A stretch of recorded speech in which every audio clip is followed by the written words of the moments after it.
गांव में रहने वाला एक नौजवान लड़का पुरानी बुरी यादों को ना भूल पाने और एक ही चीज के बारे में बार बार सोचने की आदत से परेशान था। अगर उसे कोई कुछ कह देता या फिर उसके साथ कुछ थोड़ा सा भी गलत हो जाता तो वो बस उसी एक घटना के बारे में पूरे दिन सोचता रहता। वही बात उसके दिमाग में हर समय घूमती रहती। फिर वो या तो अपने साथ हुई किसी बुरी घटना के लिए अपनी किस्मत और भगवान को कोसता रहता या फिर अपने मन में उस इंसान से बदला लेने के ख्याली पुलाव बनाता रहता जिसने उसे कुछ कह दिया था या उसके साथ कुछ गलत किया था। अपने इस ज़्यादा सोचने की आदत की वजह से ना तो लोगों के साथ उसके अच्छे रिश्ते थे और ना ही वह किसी काम को अच्छे से कर पाता था। वह हर समय तनाव व मानसिक अशांति की स्थिति में रहता। उसकी ऐसी हालत को देखकर उसके एक मित्र ने उसे सलाह दी कि यहाँ पास के ही एक बौद्ध मठ में एक जैन मास्टर रहते हैं, तुम उनके पास जाओ, वो तुम्हारी इस मानसिक समस्या का कोई ना कोई समाधान अवश्य बता देंगे। वह नौजवान लड़का जैन मास्टर के पास जाता है और अपनी समस्या उन्हें बताता है कि कैसे वो एक ही घटना के बारे में बार बार सोचता रहता है और पुरानी बुरी बातों व यादों को भूल नहीं पाता। लड़के की समस्या सुनने के बाद जैन मास्टर वहां से उठकर मठ के अंदर चले जाते हैं। जैन मास्टर का बिना कुछ उत्तर दिए यूं उठकर चले जाना लड़के को कुछ अजीब सा लगता है, लेकिन वो फिर भी वहीं बैठा रहता है। थोड़ी देर बाद वह देखता है कि जैन मास्टर मिट्टी की गिलास में पानी भरकर उसकी तरफ चले आ रहे हैं। जैन मास्टर लड़के के पास आकर खड़े हो जाते हैं तो लड़का भी उनके सामने खड़ा हो जाता है। जैन मास्टर लड़के से पूछते हैं, बताओ इस गिलास का वजन कितना होगा? लड़के ने कहा, मैं एकदम सटीक तो नहीं बता सकता, लेकिन इस गिलास का वजन बहुत ही कम है। अब जैन मास्टर ने गंभीर होकर कहा, मेरा प्रश्न ये है कि अगर मैं इस गिलास को थोड़ी देर तक ऐसे ही पकड़कर खड़ा रहूं तो क्या होगा? लड़के ने कहा, कुछ भी नहीं होगा। जैन मास्टर ने फिर पूछा, अगर मैं इस गिलास को इसी तरह 1 घंटे तक पकड़ कर रखूं तो क्या होगा? आपके हाथ में दर्द होना शुरू हो जाएगा। लड़के ने कहा।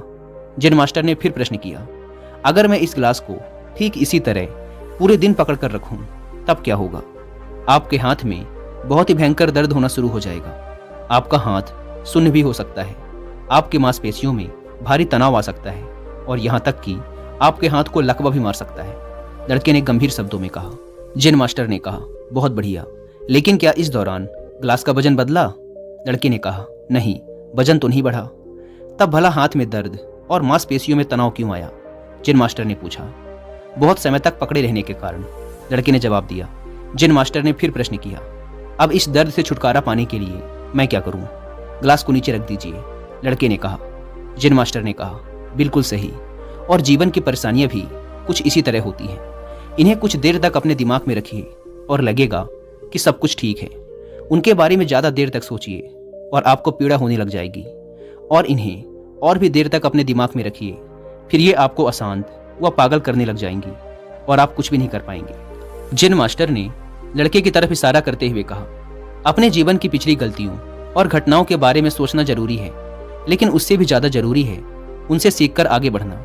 अगर तुम एक ही बात को पकड़कर बैठे रहते हो तो ठीक उस गिलास की तरह यह भी तुम्हारे जीवन में दर्द पैदा कर देगा।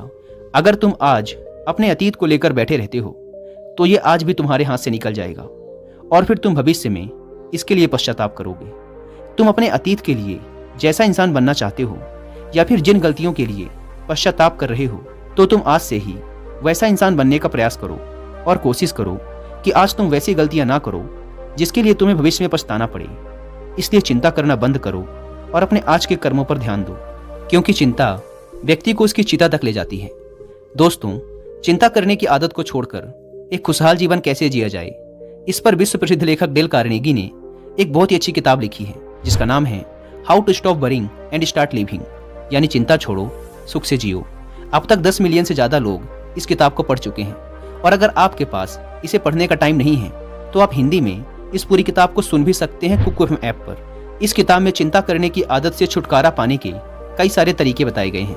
मैंने भी इस किताब को 2 बार सुना है, और अगर आप चाहें तो आप भी कुकू एफएम को डाउनलोड करके ये किताब और ऐसी ही हजारों किताबों को ऑडियो फॉर्म में सुन सकते हैं, वो भी अपनी मनपसंद लैंग्वेज में।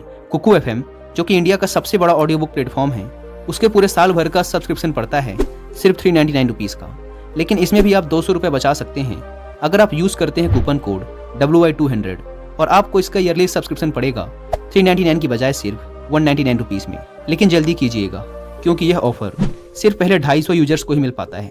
ऐप को डाउनलोड करने की लिंक भी आपको डिस्क्रिप्शन एंड फर्स्ट कमेंट पर मिल जाएगी।